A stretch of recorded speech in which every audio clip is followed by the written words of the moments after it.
MTA International, reaching the corners of the earth.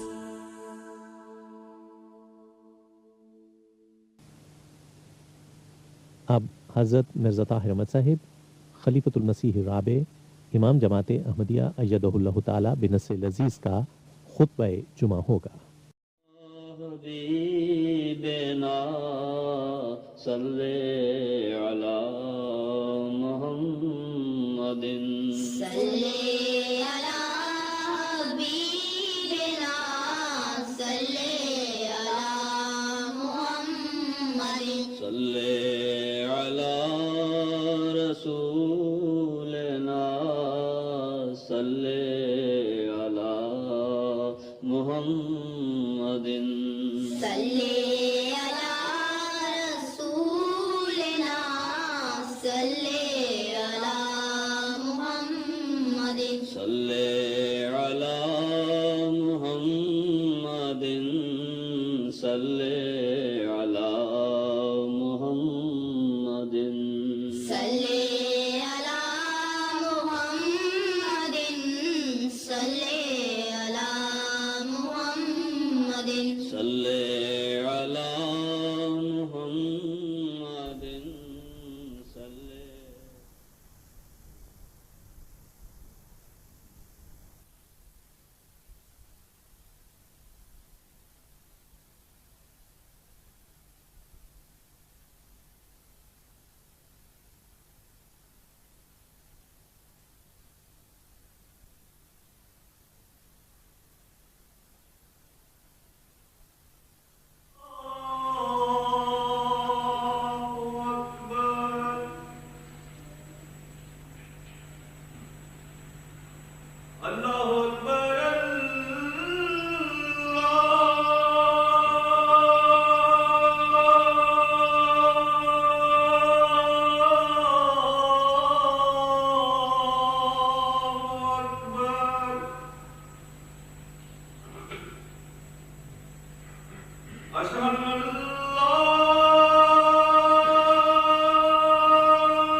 اللہ اکبر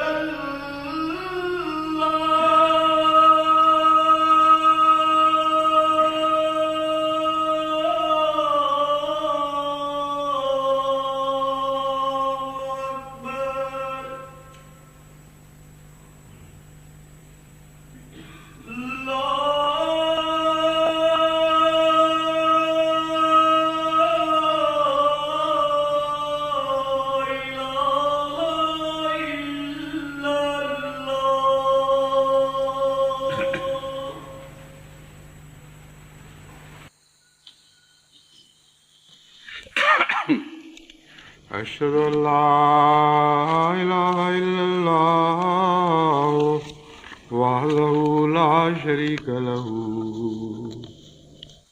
وأشهد أن محمدا عبده ورسوله أما بعد فأعوذ بالله من الشيطان الرجيم بسم الله الرحمن الرحيم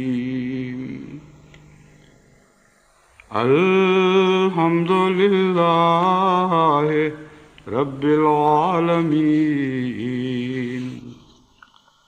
الرحمن الرحيم مالك يوم الدين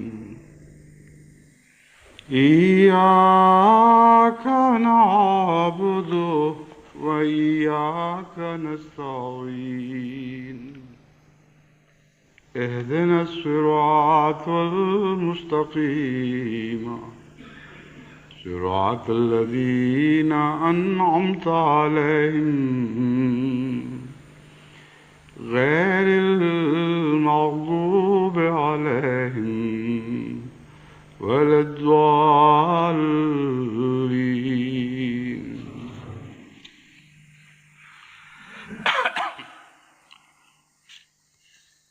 علامہ اقبال نے ایک دفعہ اپنی ایک نظم میں خدا تعالیٰ کو مخاطب کرتے ہوئے یہ عرض کیا، کبھی اے حقیقت منتظر نظر آ لباس مجاز میں کہ ہزاروں سجدے تڑپ رہے ہیں میری جبین نیاز میں. یہ وہی لقاء کا مضمون ہے جو پچھلے 2 خطبوں میں بیان کرتا رہا ہوں، لیکن ایک ایسی آنکھ نے لقاء کے مضمون کو دیکھنے کی کوشش کی جو عرفان سے آ رہی تھی. چنانچہ اسی مضمون کو حضرت نواب مبارکہ بیگم نے ایک جوابی نظم میں بیان فرمایا. علامہ اقبال نے تو یہ کہا تھا کہ کبھی اے حقیقت منتظر نظر آ لباس مجاز میں، کیوں نظر نہیں آتی کہ ہزاروں سجدے تڑپ رہے ہیں. اتنے سجدے میں نے تیرے حضور تیری لقاء کی خاطر کیے کہ گویا وہ سجدے آج بھی میری اس جبین نیاز میں تڑپ رہے ہیں جو میں زمین سے تیرے حضور رگڑتا رہا ہوں. حضرت نواب مبارکہ بیگم صاحبہ نے جواباً جو نظم لکھی اس کے چند شعر میں آپ کے سامنے رکھتا ہوں. لکھا، مجھے دیکھتا جو نہیں ہے تو یہ تیری نظر کا قصور ہے، مجھے دیکھ طالب منتظر مجھے دیکھ شکل مجاز میں کہ ہزاروں سجدے تڑپ رہے ہیں تیری جبین نیاز میں. مجھے دیکھ رفت کوہ میں، مجھے دیکھ پستی کاہ میں، مجھے دیکھ عجز فقیر میں، مجھے دیکھ شوکت شاہ میں. نہ دکھائی دوں تو یہ فکر کر کہیں فرق ہو نہ نگاہ میں کہ ہزاروں سجدے تڑپ رہے ہیں تیری جبین نیاز میں. مجھے ڈھونڈ دل کی تڑپ میں تو، مجھے دیکھ روئے نگار میں، کبھی بلبلوں کی صدا میں سن، کبھی دیکھ گل کے نکھار میں. میری ایک شان خزاں میں ہے، میری ایک شان بہار میں. مجھے دیکھ طالب منتظر مجھے دیکھ شکل مجاز میں کہ ہزاروں سجدے تڑپ رہے ہیں تیری جبین نیاز میں. میرا نور شکل ہلال میں، میرا حسن بدر کمال میں. کبھی دیکھ طرز جمال میں، کبھی دیکھ شان جلال میں. رگے جاں سے ہوں میں قریب تر، تیرا دل ہے کس کے خیال میں. مجھے دیکھ طالب منتظر مجھے دیکھ شکل مجاز میں کہ ہزاروں سجدے تڑپ رہے ہیں تیری جبین نیاز میں. یہ جو نظارہ آپ نے حضرت نواب مبارکہ بیگم صاحبہ کے کلام میں دیکھا ہے، یہ عارفانہ ہونے کے باوجود لقاء کا وہ نظارہ ہے جو ابھی سطح سے تعلق رکھتا ہے. آفاقی نظر ہے، اس میں گہرائی بھی ہے، ہر سطح سے گویا وہ شیشے کی سطح ہے، نظر لوٹ کر واپس آنے کی بجائے خدا کی جانب اٹھتی ہے۔ جیسے بعض دفعہ زاویوں سے شیشے کو دیکھا جائے تو اپنا وجود دکھائی دینے کی بجائے دوسرا مقابل پر اس زاویے پر کھڑا ہوا ایک اور وجود دکھائی دیتا ہے۔ لیکن ایک اور نظر ہے خدا کو دیکھنے کی جو خدا کی ذات کے اندرونی مشاہدے سے تعلق رکھتی ہے۔ اس میں بھی ایک ظاہری نظر ہے، یعنی ظاہری تو نہیں کہنا چاہیے، وہ عرفان کی نظر ہی ہوا کرتی ہے، لیکن نسبتاً سطح سے تعلق رکھنے والی۔ جیسا کہ میں نے گزشتہ خطبے میں بیان کیا تھا، سائنسدانوں نے جو کائنات کا مطالعہ کیا ہے، اگر سائنسدان کی نظر سے آفاقی مطالعہ کیا جائے یا اندرون کا اپنی ذات کا مطالعہ کیا جائے تو ہر مطالعہ خدا تعالیٰ کی طرف لے کے جائے گا، اور انسان یوں لگتا ہے جیسے ایک آئینہ خانے میں چلا گیا ہے۔ آئینہ خانے میں تو ایسا نظارہ ہوتا ہے کہ جدھر دیکھے انسان ادھر خود ہی دکھائی دیتا ہے اپنے آپ کو، یعنی اپنی صورت ہی دکھائی دیتی ہے۔ مگر یہ عرفان کا آئینہ خانہ وہ ہے جس میں ہر طرف خدا دکھائی دینے لگتا ہے۔ لیکن یہ بھی نظارہ جیسا کہ میں نے بیان کیا ہے ابھی نسبتاً سطحی ہے۔ قرآن کریم میں اللہ تعالیٰ نے یہ مضمون ہمارے سامنے رکھا، والذین جاہدوا فینا لنہدینہم سبلنا۔ وہ لوگ جو میری خاطر جہد کرتے ہیں، کوشش کرتے ہیں، جو میری ذات کی تلاش میں رہتے ہیں، لنہدینہم سبلنا، ہم ہیں جو اپنی راہیں ان کو دکھاتے ہیں۔ بس محض جہد سے جو نظارے دکھائی دیتے ہیں اسے لقاء نہیں کہا جا سکتا۔ لقاء کے لیے اپنے محبوب کا خود جھک کر ہاتھ پکڑنا ضروری ہے، ورنہ دور کے نظارے تو دل کی بعض دفعہ پیاس بجھانے کی بجائے اور بھڑکا جایا کرتے ہیں۔ بس لقاء سے مراد نظارہ نہیں ہے، لقاء سے مراد تعلق ہے، پیار اور وہ محبت کا تعلق جو پہلی لقاء جو نظارے کی لقاء ہے اس کے بعد حاصل ہوا کرتا ہے۔ اور اس پہلو سے خدا تعالیٰ کا نظارہ اپنے وجود میں انسان دیکھ بھی سکتا ہے اور نہیں بھی دیکھ سکتا۔ یہ اور طرح کا نظارہ ہے جس کا میں تفصیل سے مختصر کرنے کی کوشش کروں گا، مگر نسبتاً تفصیل سے بیان بھی کروں گا۔ جہاں خدا تعالیٰ نے یہ فرمایا کہ مجھ تک پہنچنے کی بہت سی راہیں ہیں اور پھر میں مدد کرتا ہوں، تو اپنی کوشش سے ان راہوں کے ذریعے مجھ تک نہیں پہنچ سکتے۔ وہاں اپنے ملنے کی ایک راہ بھی بیان فرمائی اور اس کا نام صراط مستقیم رکھا۔ چنانچہ جہاں فرمایا لنہدینہم سبلنا، ہم اپنی راہوں کی طرف ان کو ہدایت دیتے ہیں، وہاں یہ دعا سکھلا دی کہ ربنا اہدنا الصراط المستقیم، کہ اے خدا ہمیں صراط مستقیم کی راہ دکھا۔ صراط مستقیم کے متعلق اللہ تعالیٰ فرماتا ہے ان ربی علی صراط مستقیم، کہ اے نبی خدا اعلان کر دے کہ میرا رب صراط مستقیم پر ہے۔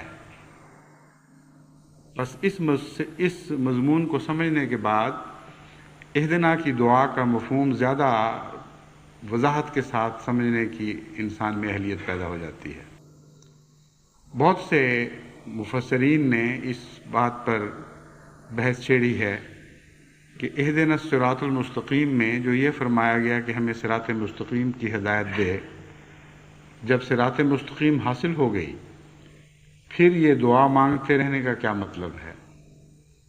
اور اس کے بہت سے معنی بیان فرمائے گئے ہیں جو درست ہیں اور مختلف زاویوں سے درست ہیں، لیکن حقیقی معنی یہ ہے کہ صراط مستقیم خدا کی ذات کا وجود ہے، اور خدا کی ذات جس راہ پر کھڑی ہے وہ لامتناہی راہ ہے، اور خدا کی ذات میں سفر لامتناہی ہے۔ بس اہدنا الصراط المستقیم کا معنی یہ ہوگا کہ اے خدا جس راہ کے متعلق تو نے فرمایا ہے کہ اے نبی اعلان کر کہ ان ربی علی صراط مستقیم، میرا رب صراط مستقیم پر کھڑا ہے، اس راہ کی ہدایت اس طرح دے کہ ہم ہمیشہ اسی راہ پہ چلتے رہیں اور اسی راہ پر ہمیشہ تیرے وجود کے اندر آگے بڑھتے رہیں اور تیری ذات سے زیادہ متعارف ہوتے چلے جائیں۔ یہ وہ لقاء ہے در حقیقت جو خدا کی مدد سے ملتی ہے اور ملنے کے بعد پھر جاری رہتی ہے، اور یہ مضمون پھر کبھی ختم نہیں ہوتا۔ جیسا کہ میں نے بیان کیا ہے، خدا کی ملنے کی بہت سی راہیں ہیں، لیکن ان راہوں کی تفاصیل بیان کرنے کا یہاں وقت نہیں۔ ان میں سے آج کے مضمون کے لیے میں نے ایک راہ اختیار کی ہے، اور وہ عجز کی راہ ہے۔ حضرت اقدس مسیح موعود علیہ السلام نے اس مضمون پر اپنے منظوم کلام میں بھی بہت پیارے رنگ میں روشنی ڈالی ہے، اور اپنے نثر کے کلام میں بھی بہت ہی پیارے رنگ میں روشنی ڈالی ہے۔ فرماتے ہیں بدتر بنو ہر ایک سے اپنے خیال میں، شاید اسی سے دخل ہو دارالوصال میں۔ چھوڑو غرور و کبر کے تقوی اسی میں ہے، ہو جاؤ خاک مردی مولا اسی میں ہے۔ پھر فرماتے ہیں جو خاک میں ملے اسے ملتا ہے آشنا، اے آزمانے والے یہ نسخہ بھی آزما۔ بس سب سے زیادہ قریب راہ اور آسان بھی اور مشکل بھی عجز کی راہ ہے۔ اپنے آپ کو گرا دینا آسان ہے، اس لیے میں نے اسے آسان راہ کہا، لیکن جب تکبر کے ڈنڈے کے سہارے انسان کا پھولا ہوا خیمہ کھڑا ہوا ہو، تو جب تک وہ ڈنڈے نہ توڑے جائیں اس خیمے کا گرنا آسان نہیں ہوا کرتا۔ اس لیے ایک پہلو سے یہ راہ آسان ہے اور ایک پہلو سے مشکل ہے، لیکن جہاں تک خدا کی لقاء کا تعلق ہے اس میں قطعاً کوئی شک نہیں کہ عجز کے بغیر خدا تعالیٰ سے لقاء ممکن نہیں ہے۔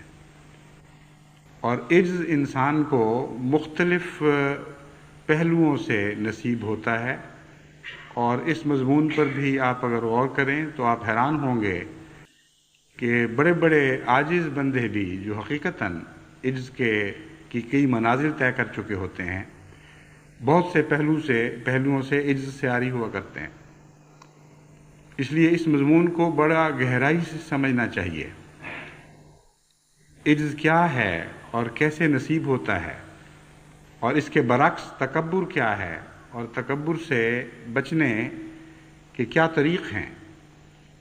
ان کو اگر آپ خوب اچھی طرح سمجھ لیں تو آپ کے لیے خدا کے تک پہنچنے کی ایک راہ آسان تر ہو جائے گی۔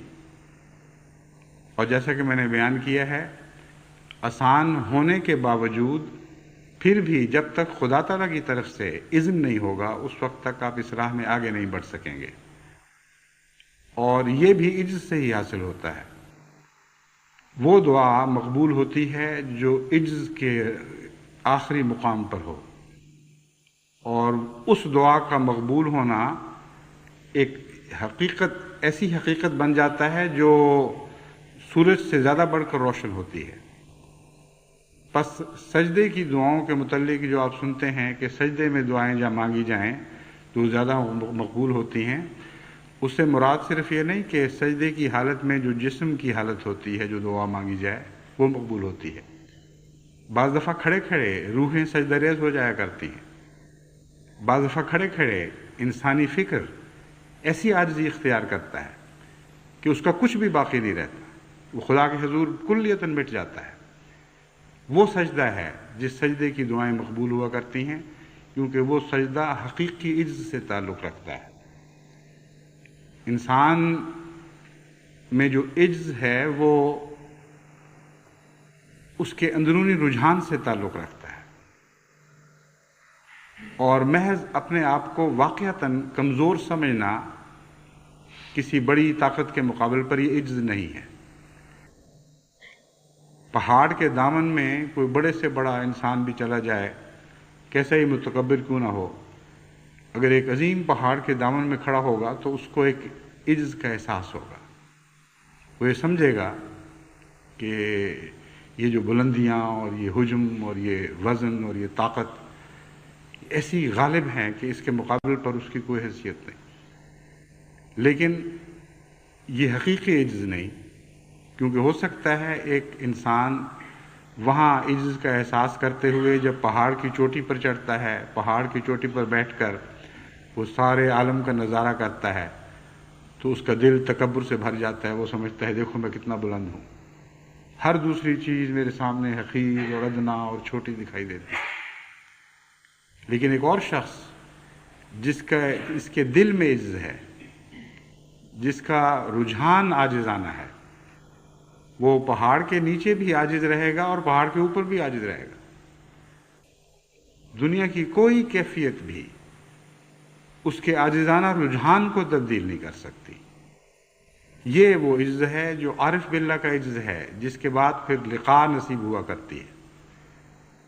انبیاء ہر شان میں عاجز ہوتے ہیں، نبوت سے پہلے کی شان میں بھی عاجز ہوتے ہیں اور نبوت کے بعد کی شان میں بھی عاجز ہوتے ہیں، اور در حقیقت جتنا جتنا ان کو بلندی نصیب ہوتی ہے اتنا ان کا عجز بڑھتا ہے۔ چنانچہ نبوت سے پہلے کے عجز کی کیفیت اور ہوا کرتی ہے اور نبوت کے بعد کے عجز کی کیفیت اور ہوتی ہے، کیونکہ بلندی سے بلندی کا عرفان بڑھتا ہے۔ ایک شخص جو پہاڑ کے نیچے سے پہاڑ کی چوٹی کو دیکھ رہا ہے، اگر اس کی نظر چوٹی پر جا کر ٹھہر گئی ہے تو اس کا عجز اسی نسبت سے ہوگا جس نسبت سے اس کو پہاڑ زیادہ سربا فلک دکھائی دے رہا ہے، زیادہ بلند دکھائی دے رہا ہے۔ لیکن ایک شخص جو پہاڑ کی چوٹی پر چڑھتا ہے اور مزید بلندیاں دیکھتا ہے، اس کے دل کی کیفیت بالکل اور ہو جایا کرتی ہے۔ وہ سمجھتا ہے کہ میں تو اسی کو چوٹی سمجھ رہا تھا، صرف میں ہی بے حقیقت نہیں، یہ پہاڑ بھی بے حقیقت ہے، اس کی بھی کوئی حیثیت نہیں۔ جو رفتیں مجھے ظاہری آنکھ سے دکھائی دیتی تھیں ان رفتوں کی بھی کوئی حیثیت نہیں۔ میرے خدا کی کائنات تو بہت وسیع ہے، بلند سے بلند تر، ہر منزل کے بعد ایک اور منزل۔ یہی مضمون ہے جس کو حضرت اقدس ابراہیم علیہ السلام نے جب بیان فرمایا تو بہت سے مفسرین دھوکہ کھا گئے، یعنی اس کا ذکر قرآن کریم میں پڑھ کر، اور سمجھ نہیں سکے۔ وہ سمجھے کہ نعوذ باللہ یہ جھوٹ کی ایک قسم ہے، حضرت ابراہیم یا شرک کی ایک قسم ہے۔ حضرت ابراہیم علیہ السلام نے ستارہ دیکھا اور کہا اچھا دیکھو کیسا روشن ہے، شاید یہی ہمارا خدا ہو۔ مراد یہ نہیں تھی کہ میرا خدا ہے یا تمہارا خدا ہے، مراد یہ تھی کہ تم لوگ اس طرح مروب ہوتے ہو، تم لوگ جو عرفان سے آری ہو، ہر بلند چمکنے والی چیز کو بڑا سمجھنے لگ جاتے ہو اور اس کے سامنے جھکتے ہو، حالانکہ وہ ذات جو ماورا ہے ان سے پیچھے ہے، وہ تمام روشنیوں کا منبع ہے، تمام روشنیاں اس سے پھوٹتی ہیں، ہر نور اس سے نکلتا ہے۔ تو نظر کو کہیں ٹھہرا دینا جو ہے یہ ایک قسم کا غلط عجز پیدا کرتا ہے جو شرک کی طرف لے جاتا ہے۔ بس اس مضمون کو بہت غور سے سمجھنا ضروری ہے۔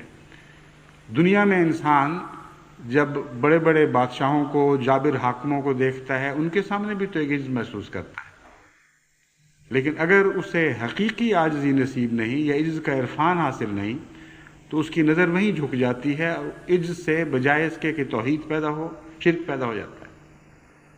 بس حضرت ابراہیم علیہ السلام نے اپنے خدا داد عرفان سے اس بات کو اس رنگ میں تمثیلاً بیان فرمایا کہ دیکھو اوہو یہ تو ستارہ ڈوب گیا، یہ تو میرا خدا نہیں ہو سکتا، ہاں چاند نکلا ہے، دیکھو کیسا روشن، کیسا خوبصورت، زیادہ پر نور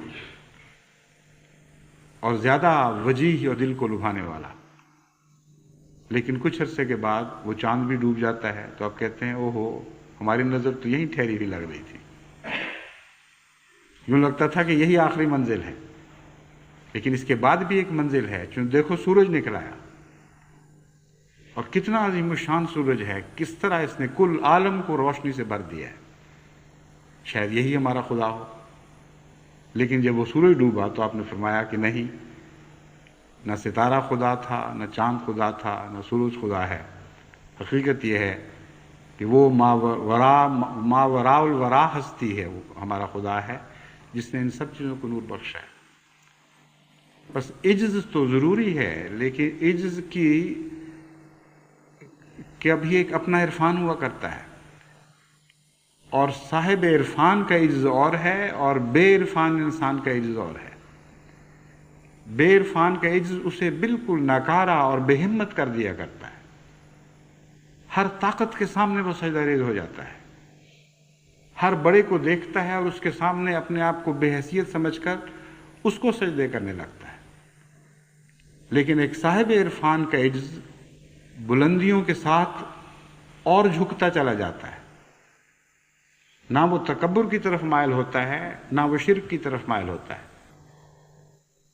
پس حضرت ابراہیم علیہ السلام نے اس مثال کے ذریعے عجز کی ایک بہت ہی خوبصورت تفسیر ہمارے سامنے فرما دی، اور ہمیں بتایا کہ عجز وہی ہے جو بالآخر خدا تک پہنچائے، ورنہ تم اپنے آپ کو ایسا حقیر اور بے طاقت سمجھنے لگو گے کہ مخلوق کے سامنے جھک جاؤ گے۔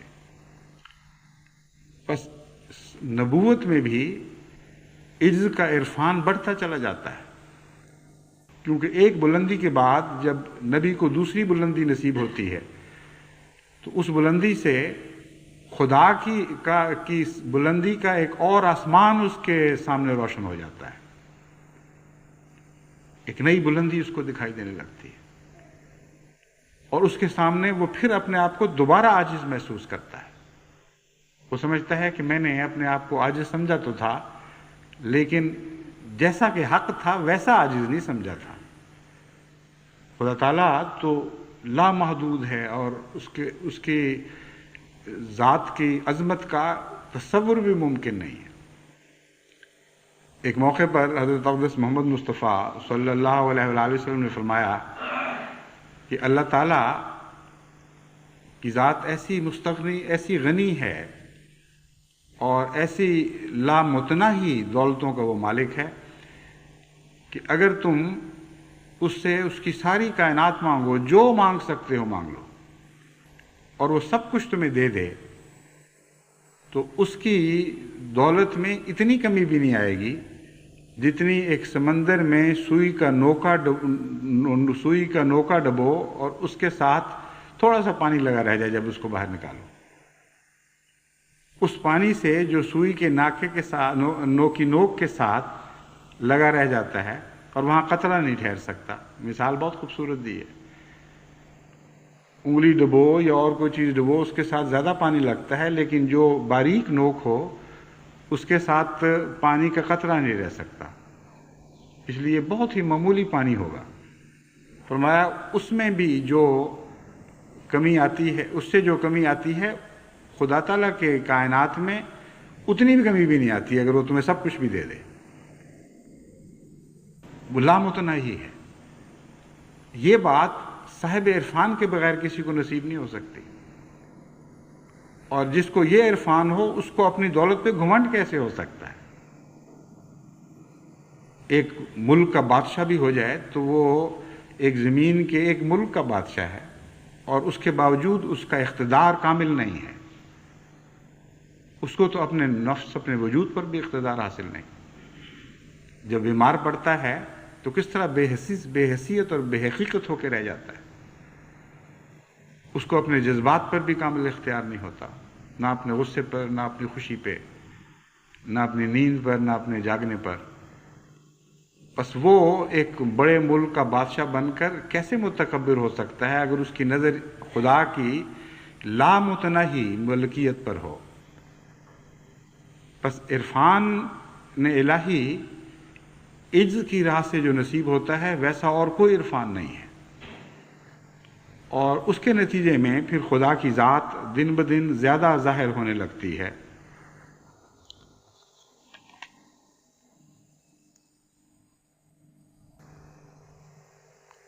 یہی وجہ ہے کہ بعض دفعہ بعض صوفیاء نے غلطی کی اور عجز کو ظاہری رنگ دینے لگے، اور آپ نے دیکھا ہوگا کہ وہ اپنے اوپر مٹی ڈالتے تھے، بعض اوقات اپنے کپڑے بھاڑ لیتے تھے، گندے کر لیتے تھے، اور ایسا رنگ اختیار کرتے تھے جیسے وہ دنیا میں سب سے زیادہ گندے اور غلیظ اور بیکار لوگ ہیں۔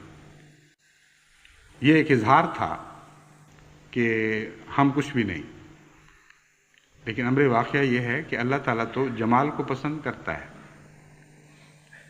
وہ جو کچھ نہیں کی حالت ہے وہ بیرونی حالت نہیں ہے، وہ ایک اندرونی کیفیت کا نام ہے، اور بعض دفعہ بیرونی کیفیت اس اندرونی کیفیت سے بالکل متقابل ہوتی ہے، اس سے بالکل برعکس دکھائی دیتی ہے۔ چنانچہ حضرت عبد القادر جیلانی کے متعلق آتا ہے کہ وہ بڑے خوش پوش تھے، بہت ہی خوبصورت اور نہایت قیمتی لباس پہنا کرتے تھے۔ تو کسی نے ان سے پوچھا کہ یہ کیا بات ہے، آپ تو بڑے بزرگ اور خدا کے خاص پیارے بندے ہیں۔ انہوں نے کہا میں نہیں پہنتا جب تک مجھے خدا نہ کہے۔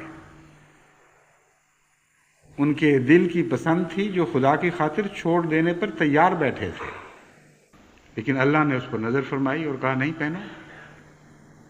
تو بعض دفعہ خدا اپنے بندے کی دل کی پسند پوری کرنے کے سامان خود فرماتا ہے، اور اس کا عجز ان کپڑوں میں چھپ جاتا ہے۔ بس عجز کا ظاہری حالت سے تعلق نہیں ہے، بعض دفعہ عجز پھوٹ کر ظاہری حالت پر اثر انداز ہوتا ضرور ہے، لیکن اس کو پہچاننے کے لیے بھی عرفان کی آنکھ چاہیے۔ جو اندر کا عجز ہے وہ ہے، ورنہ تو آپ کو بے شمار سادھو ایسے دکھائی دیں گے جو جسموں پر راکھ ملتے ہیں۔ کئی دفعہ لوگ حیرت میں مبتلا ہوتے ہیں کہ راکھ کا کیا قصہ ہے، یہ راکھ کیوں مل رہے ہیں؟ معلوم ہوتا ہے کسی زمانے میں کسی صاحب عرفان نے ان کو یہ بتایا ہوگا کہ مٹی میں مل جانے سے، راکھ ہو جانے سے خدا ملتا ہے۔ جنہوں نے مٹی کا محاورہ سنا انہوں نے مٹی ملنی شروع کر دی، جنہوں نے خدا کی راہ میں راکھ ہو جانے کا ذکر سنا انہوں نے یہ نہ سوچا کہ خدا کی خاطر اپنے وجود کو جلا کر ختم کر دینا اور اپنے نفس کی راکھ بن جانا، یہ مراد ہے خدا کی لقاء کے لیے، یہ چیز ہے جو انسان کی مدد کرتی ہے۔ تو انہوں نے راکھیں بننی شروع کر دی۔ پس عجز کے مقام تو بے شمار ہیں، لیکن جب تک اندرونی طور پر آپ کو وہ آنکھ نصیب نہ ہو جو عجز کی شناسائی بخشتی ہے، جسے عجز پہچانا جاتا ہے، اس وقت تک صحیح معنوں میں آپ خدا کی راہ میں آگے قدم نہیں بڑھا سکتے۔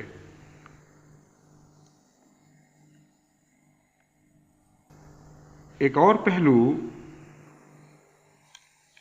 سے جب ہم عجز کے مضمون پر نظر ڈالتے ہیں تو وہ اس کی برعکس صورت کو دیکھ کر عجز کا مضمون ظاہر ہونا شروع ہو جاتا ہے، اور وہ ہے تکبر۔ تکبر عجز کا بالکل برعکس ہے،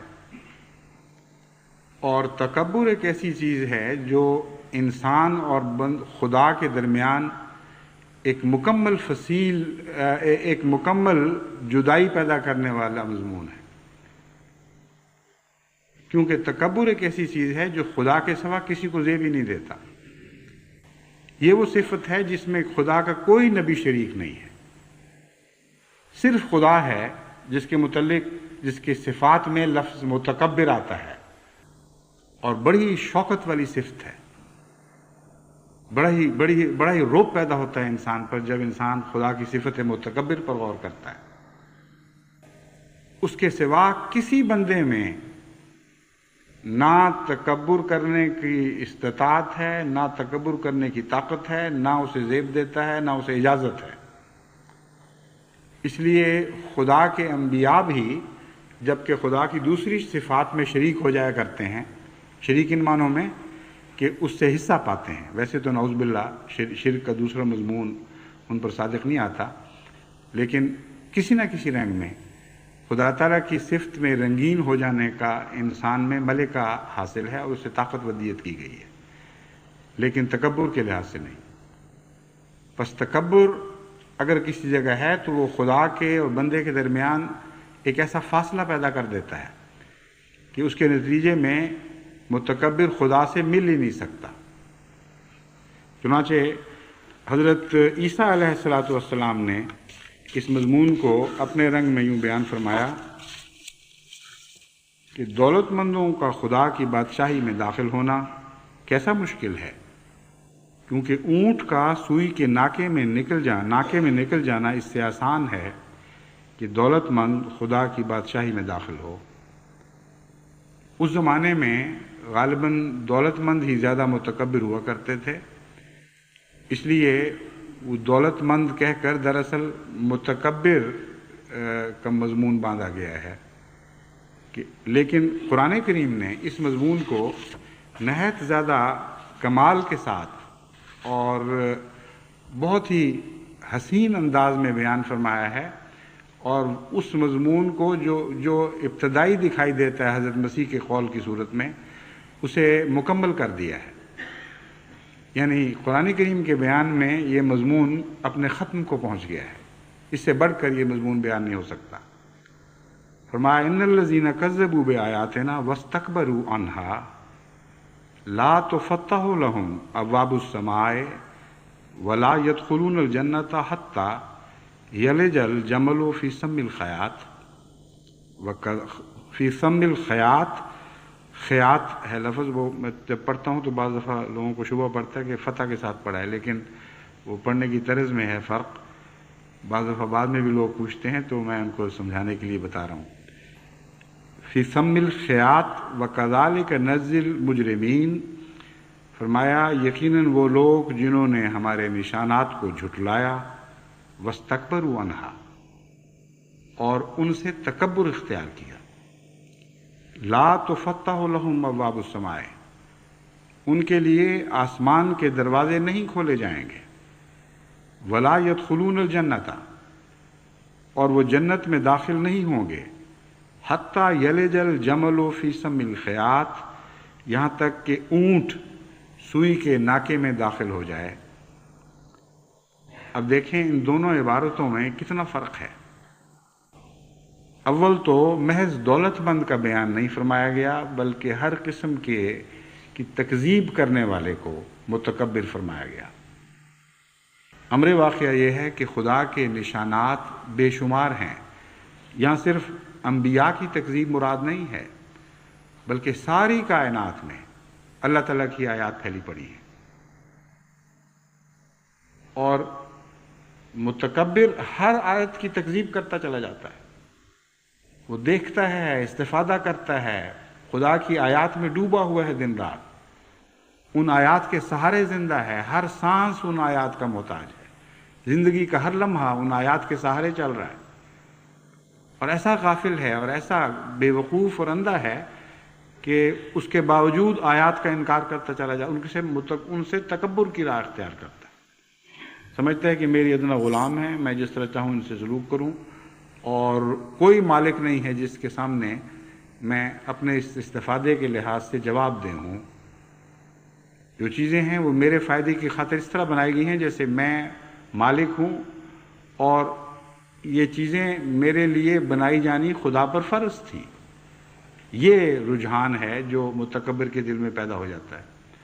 بس جہاں اس کا فضل اپنا ہاتھ کھینچ لے، وہیں ایسا شخص اچانک ننگا ہو جاتا ہے، یعنی اس کا رجحان بالکل کھل کر سامنے آ جاتا ہے۔ وہ کہتے ہیں خدا ہوتا کون ہے میرے ساتھ یہ سلوک کرنے والا؟ اتنی دنیا پڑی ہوئی ہے، فلاں ٹھیک ہے، فلاں ٹھیک ہے، میں ہی بیمار ہونا تھا، مجھے ہی بیمار ہونا تھا، میرے بچوں پر یہ مصیبت ٹوٹنی تھی۔ اور وہ یہ نہیں سوچتا کہ اس کی ساری زندگی، اس کے وجود کا ایک ایک ذرہ اس کی یہ طاقت کے خدا پر باتیں کرتا ہے۔ یہ بھی خدا کی آیات میں لپٹی ہوئی ایک داستان ہے جو انہی کے ذریعے چل رہی ہے۔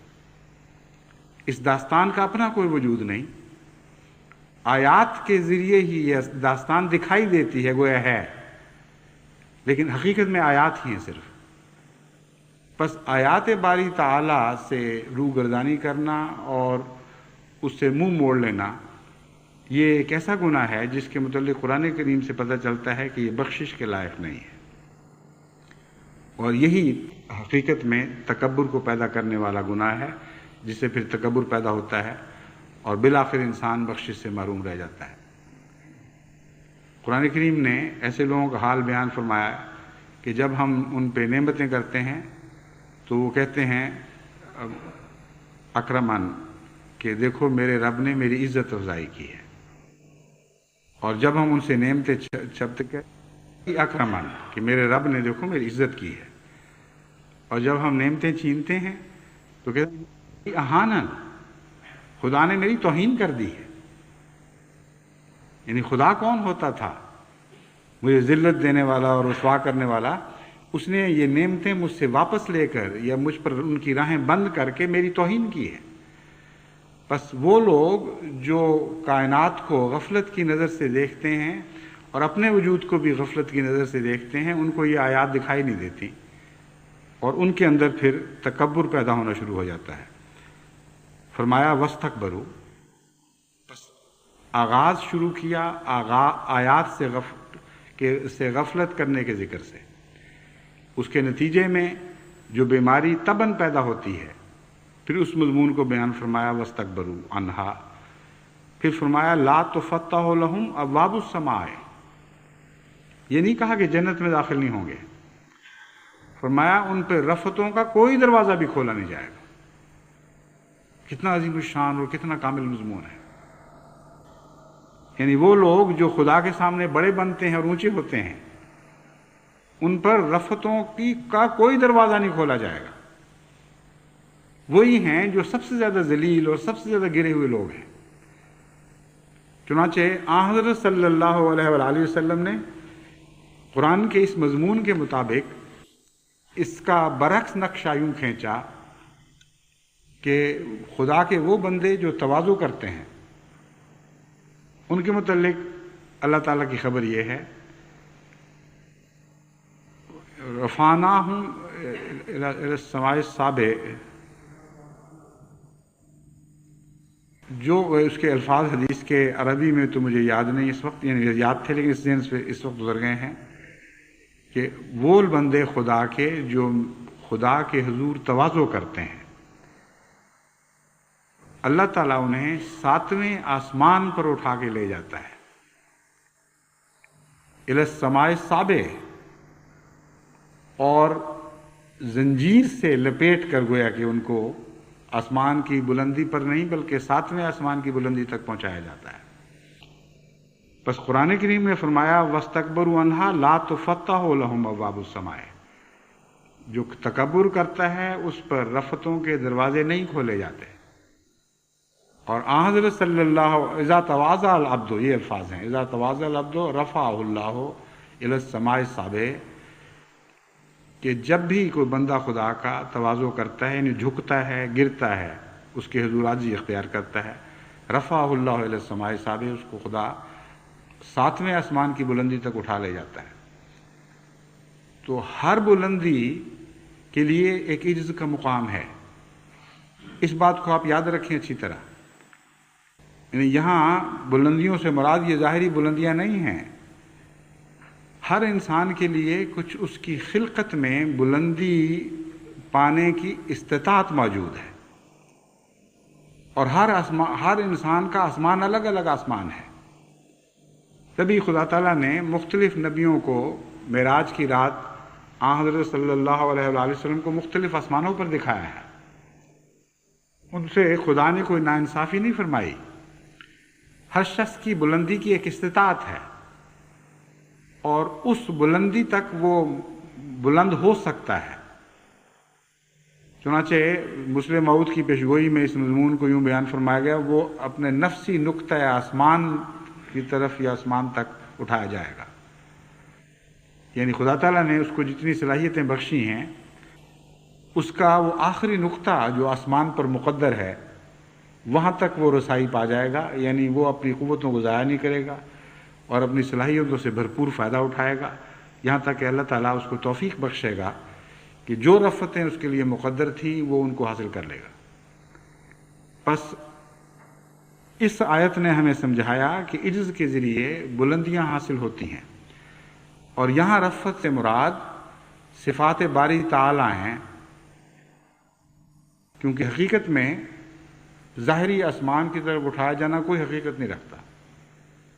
یہاں ہرگز ظاہری آسمان مراد نہیں، نہ کبھی آج تک ہم نے دیکھا ہے کہ زنجیروں سے باندھ کر خدا نے کسی سجدہ کرنے والے کو سجدے کی حالت سے اٹھا کر کسی اوپر جو نظر آنے والے جو میں پہنچا دیا ہو۔ بس یہ کیسے ہو سکتا ہے کہ حضور صلی اللہ علیہ وسلم خبر دیں اور واقعہ نہ ہو؟ لیکن یہ واقعہ ہر روز گزرتا ہے۔ ہزاروں لاکھوں بندگان خدا ایسے ہیں جو سجدوں کی حالت میں اٹھائے جاتے ہیں، اور ضروری نہیں کہ وہ سجدہ ظاہری سجدہ ہو، ان کے دلوں پر ایسی کیفیتیں طاری ہوتی ہیں زندگی میں جو اچانک ان پر ان کے عجز کا ایک مقام روشن کرتی ہیں، اور اس فلیش میں، اس ایسے لمحے میں جس کو ظاہری وقت سے ناپا ہی نہیں جا سکتا، اچانک ان کو اپنا ایک عجز کا مقام دکھائی دیتا ہے، اور دل سے خدا تعالیٰ کی ایسی تکبیر بلند ہوتی ہے کہ اس کے نتیجے میں انہیں رفتوں کو ایک آسمان کی طرف بلندی نصیب ہوتی ہے۔ پس آخری درجہ 7ویں آسمان تک کا عام بندوں کا درجہ ہے، لیکن حضرت صلی اللہ علیہ وآلہ وسلم کو ان کے علاوہ رفت کا ایک اور مقام عطا ہوا جو ان آسمانوں کے بعد کا مقام تھا، اور وہ ظاہر کرتا ہے کہ حضور اکرم صلی اللہ علیہ وآلہ وسلم خدا کے سب عاجز بندوں سے زیادہ عجز کرنے والے تھے۔ اس لیے عجز والے کو بلندی عطا ہوتی ہے، اور سچی بلندی حاصل کرنے والے کو عجز نصیب ہوتا ہے۔ یہ دو مضمون آپس میں ایک دوسرے کے ساتھ بندھے ہوئے ہیں، اور یہی لقاء کا مضمون ہے، کیونکہ قرآن کریم میں جس معراج کا ذکر ہے وہ لقاء کا معراج ہے، کسی ظاہری آسمانوں کا سفر تو نہیں ہے، جس طرح کے بعض علماء بیچارے اپنی ناسمجھی میں اور بینائی بصیرت کی کمی کی وجہ سے سمجھ بیٹھے ہیں کہ نعوذ باللہ کوئی ظاہری گھوڑا اترا، اس کے اوپر حضرت صلی اللہ علیہ وسلم سوار ہوئے، اور پھر وہ اڑنا شروع ہوا پروں کے ساتھ، یہاں تک کہ ایک ایک آسمان کو پیچھے چھوڑتا چلا گیا۔ یہ بچگانہ تصور ہے۔ اصل میں حضرت صلی اللہ علیہ وآلہ وسلم نے یہ پیغام دیا، خدا نے یہ پیغام دیا تھا کہ تو عجز کے ایک ایسے مقام تک پہنچ گیا ہے جس میں بنی نوع انسان میں کوئی تیرا شریک نہیں رہا۔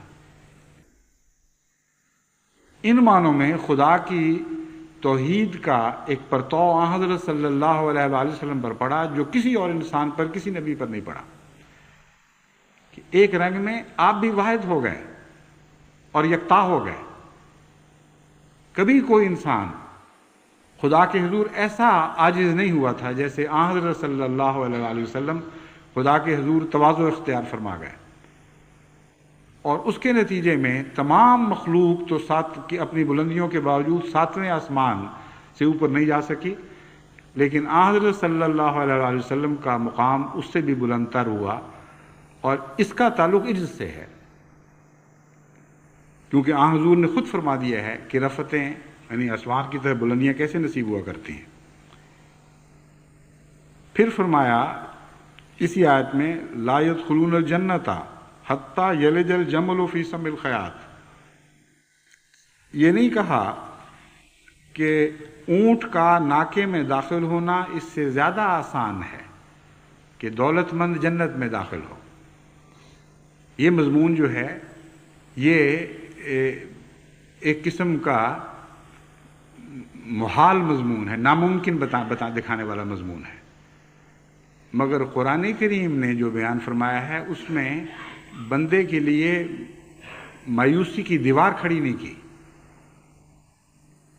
یہاں یہ فرمایا ہے یہاں تک کہ اونٹ داخل ہو جائے، یہ مضمون فرمایا ہے، اور تکبر کا اونٹ کم بھی ہو سکتا ہے، اس کا جسم چھوٹا بھی ہو سکتا ہے، اس کی کجیاں دور بھی ہو سکتی ہیں۔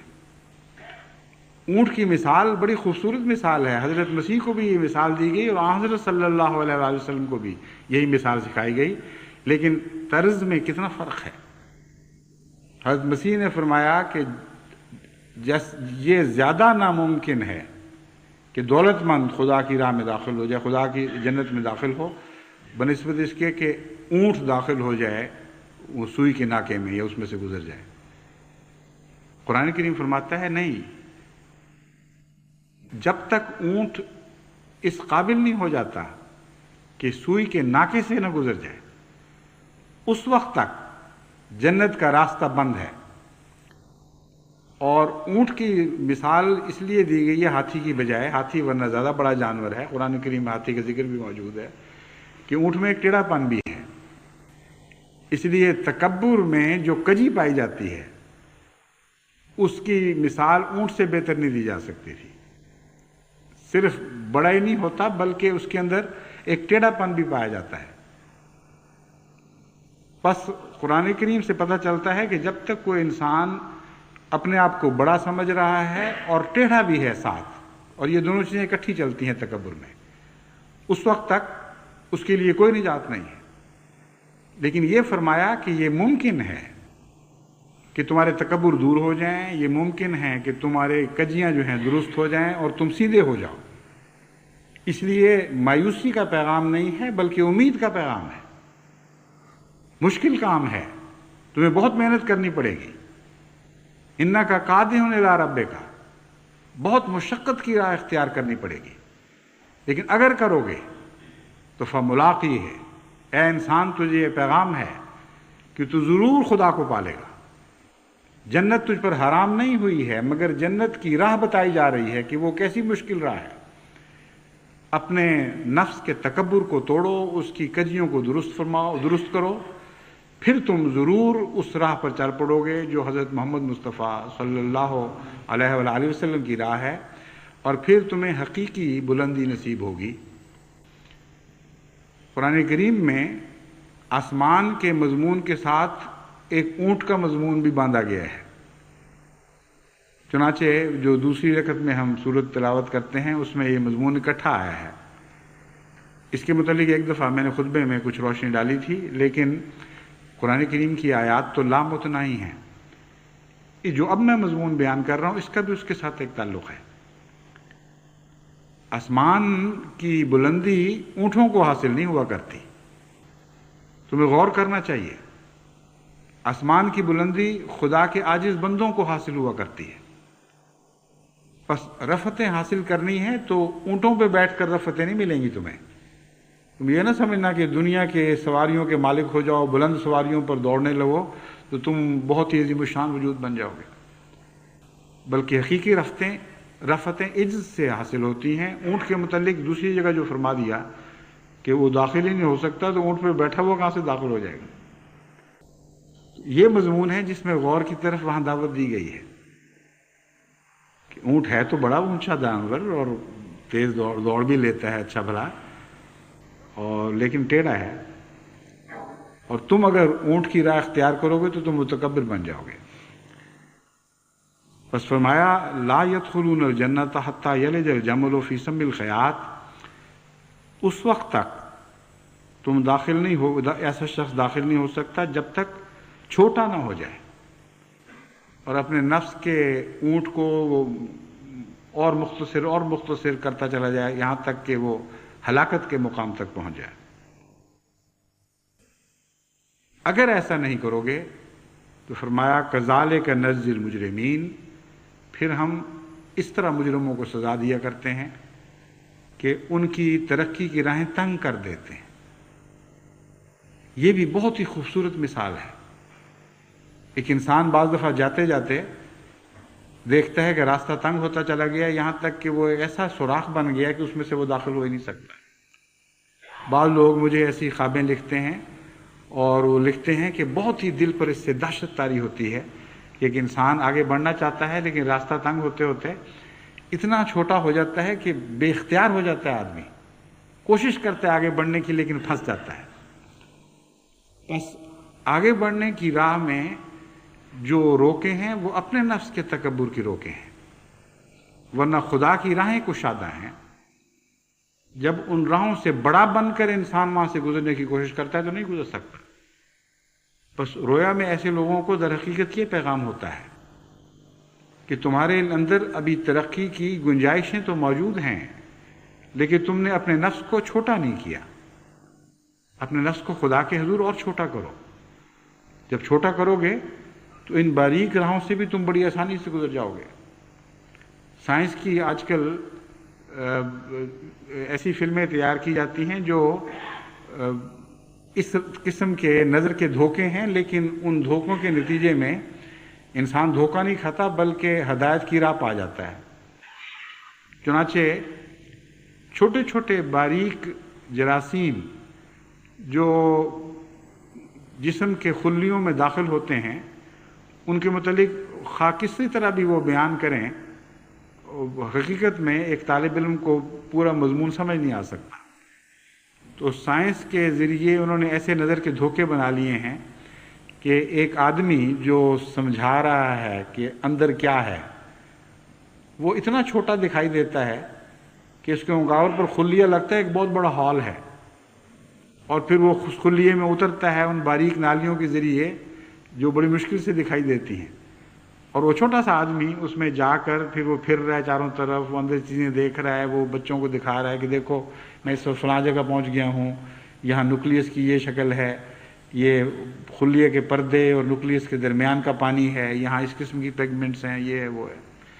اور وہ ایسا مزیدار نظارہ ہوتا ہے کہ وہ بچے کے دل پر ہمیشہ کے لیے نقش ہو جاتا ہے، یا طالب علم کے ذہن پر ہمیشہ کے لیے نقش ہو جاتا ہے. تو حقیقت میں چھوٹا ہو جائے انسان تو راہیں کشادہ ہو جاتی ہیں، اور خدا کی راہ میں چھوٹا ہونا ضروری ہے، کیونکہ خدا کی راہ پہ آپ نے چلنا ہے اور وہاں بڑے بن کر نہیں چلا جا سکتا. اور اس پہلو سے بہت سے اور ایسے زاویے ہیں جن کو آپ کے سامنے رکھنا ضروری ہے. تکبر کے متعلق حضرت مسیح موعود علیہ السلام نے بعض بہت ہی پیاری نصیحتیں فرمائی ہیں، وہ بھی آپ کے سامنے رکھنی ضروری ہیں. لیکن چونکہ اب وقت ہو گیا ہے، 1 گھنٹے کے قریب وقت ہو گیا ہے، اس لیے باقی باتیں انشاءاللہ آئندہ جمعہ میں بیان کروں گا. یہ وہ جمعہ ہے جس کا خطبہ اس وقت فرینکفرٹ اور میونخ میں بھی سنا جا رہا ہے. اب خدا تعالیٰ نے دیکھیں نئے نئے ایسے آلات مہیا فرما دیے ہیں، نئے نئے سائنس کے انکشافات ایسے ہو چکے ہیں جن کے نتیجے میں انسانی آواز کی پہنچ کہاں سے کہاں پہنچ گئی ہے. بس وہ بھی ہمارے شریک ہیں، اور اللہ تعالیٰ ان منتظمین کو جزا دے جن کی کوششوں کے ذریعے یہ آواز براہ راست دوسرے ملکوں کے لوگ سن سکتے ہیں، اور ان لوگوں کو بھی ہدایت دے جن کی کاوش فکر کے نتیجے میں ایسی ایسی چیزیں ایجاد ہوئیں. احسان مند ہونے کا ایک یہ بھی طریق ہے. بس رمضان مبارک میں جب آپ دعائیں کریں تو اپنے ہر محسن کے لیے دعا کیا کریں. مجھے ایک بچی کی بات بہت ہی پیاری لگتی ہے. وہ چودھری شاہ نواز صاحب مرحوم کی نواسی ہے. وہ چھوٹی سی تھی تو اسے ماں باپ نے سمجھایا کہ بیٹا دعائیں کرو، رمضان ہے یا ویسے کسی موقع پر کہا ہوگا، بہت دعائیں کیا کرو. تو ایک دن اس سے پوچھا کہ تم نے کیا کیا دعائیں کی، بتاؤ تو صحیح. اس نے کہا میں نے جو دعائیں کی امی کے لیے، نانی کے لیے، نانا کے لیے، ابا کے لیے، فلاں کے لیے، فلاں کے لیے، اس کے علاوہ میں نے اس کے لیے بھی دعا کی جس نے آئس کریم ایجاد کی تھی. انہوں نے کہا ہے اس کے لیے کیوں دعا کی؟ انہوں نے کہا دیکھو اس نے بچوں کا دل خوش کر دیا. اب یہ بات تو بچگانہ ہے لیکن عارفانہ بھی ہے. ہم لوگ جب بندوں کا احسان نہیں دیکھ سکتے تو خدا کا احسان بھی نہیں دیکھ سکتے. اس بات کو حضرت صلی اللہ علیہ وآلہ وسلم نے بیان فرمایا، من لم یشکر الناس لم یشکر اللہ. بس خدا کے عرفان کی باتیں تو ہم کر رہے ہیں، اگر بندے کا عرفان نہ ہوا تو خدا کا بھی نہیں ہوگا. تو ہر محسن کے احسان پر نظر رکھتے ہوئے اس کے لیے دل میں جذبہ تشکر رکھیں، اور اگر براہ راست کچھ نہیں کر سکتے تو دعا کیا کریں. اپنی دعاؤں کے ذریعے آپ احسان کا بدلہ اس رنگ میں اتار سکتے ہیں کہ ظاہری طور پر جو بدلے اتارے جاتے ہیں اس سے بہت بڑھ کر ایسے شخص کو جزا پہنچ جاتی ہے. اور اس طرح ہر راہ میں آپ کو، بندوں کی راہ میں بھی اور دوسری راہوں میں بھی، آفاقی طور پر بھی اور اندرونی طور پر بھی، ہر مطالعے میں خدا دکھائی دینے لگے.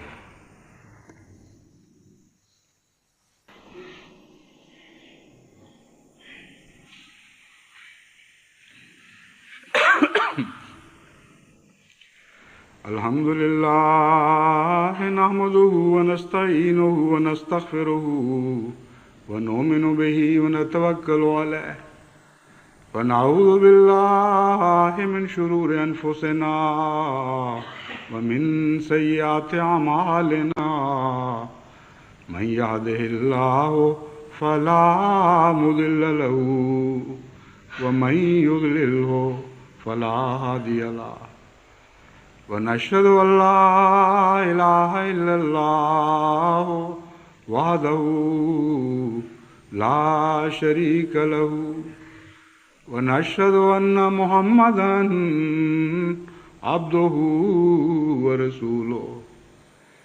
عباد الله